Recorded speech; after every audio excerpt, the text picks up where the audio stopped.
Всем привет! Друзья мои, мира вам и крепкого здоровья! Сегодня у меня торт и хочу поделиться с вами этим рецептом. Основа шифоновый шоколадный бисквит, рецепт есть на канале, а крем масляный заварной шарлот, который очень хорошо подходит к этому торту. Давайте приступим. Сотейник. Выливаю одно яйцо. Добавляю щепотку соли. С солью желток быстрее разойдется. И буду размешивать, пока желток и белок станет однородной массой. Добавлю немножечко молока и вновь буду размешивать. Теперь высыплю 200 грамм сахарного песка. Сейчас, когда вы будете с сахаром размешивать, желток превратится в однородную массу, а нам необходимо, чтобы не было в креме желтых вкраплений. Все, выливаем остаток молока. Молока было всего 150 мл. Высыпаю ванильный сахар. Если вы будете использовать эссенцию ванильную, то можно добавить в конце. А если ванильный сахар, добавляйте сразу, потому что это сахар, и он должен раствориться. Все, как видите, получилась однородная масса. Сейчас поставлю на огонь и покажу, до какого состояния будем варить. Как только поставили на огонь, сразу же непрерывно помешивайте. Масса должна закипеть. Если у вас круглый сотейник, то можно постоянно помешивать венчиком. Если у вашей посуды есть уголки, то периодически проходите вот так лопаточкой, чтобы в уголках не осталось молоко и не пригорело. Как только масса закипела, венчик убираю и беру лопаточку.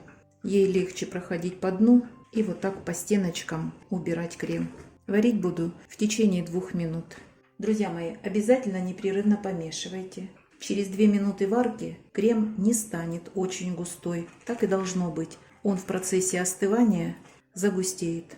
Все, выключаю. Сразу переливаю в любую миску. Как видите, ничего не пригорает, если постоянно помешивать. И обязательно необходимо прикрыть пищевой пленкой, но в контакт, чтобы не образовалась корочка. Эта масса будет остывать 20, может быть 25 минут. Все, в это время у меня стоит, размораживается масло сливочное. Оно должно быть мягким. Бисквит. Я его разрезала на 3 части. Верхнюю часть сняла и вот в мелкую крошку перетерла. Как украшать будем? Сейчас еще не знаю. Чтобы быстрее остудить, я сейчас поставлю донышком в холодную воду. Продолжаем, друзья мои. Масло перекладываю в миску, в которой буду готовить крем. И мне его необходимо взбивать до получения однородной пышной массы. Масло должно быть мягкое, а вообще-то взбиваю масло ориентировочно 3 минуты. Все, достаточно. Вот эта масса у меня охладилась до комнатной температуры. Сейчас я ее буду порционно добавлять и взбивать. Вот порционно это, наверное, на 10 раз разделю. Немного добавляю и взбиваю до полного соединения. Все, крем готов. Все, друзья мои, сливочное масло превращалось в крем у меня в течение 5 минут. И этого достаточно. Посмотрите, какой крем получается. Замечательный, нежный, очень вкусный. С таким кремом для торта практически не требуется пропитки. Все, друзья мои, сейчас будем собирать торт. Крем я разделила по кондитерским мешкам. Большую часть это на коржи. Здесь часть поменьше. Это буду вверх обрабатывать и края. И вот здесь буквально 4 столовые ложки я уберу в холодильник. Может быть, нарисую розочку. Приступаем. Наношу крем.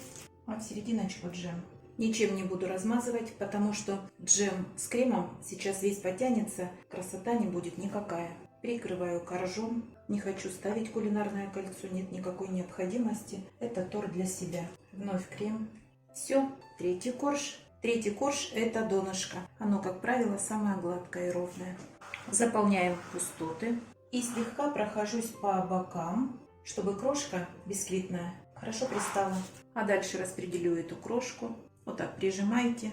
Сейчас пройдусь по кругу и посмотрю, где остались без крошек следы. Вот такая красота получилась. И сейчас мы посадим цветочки. Все, друзья мои.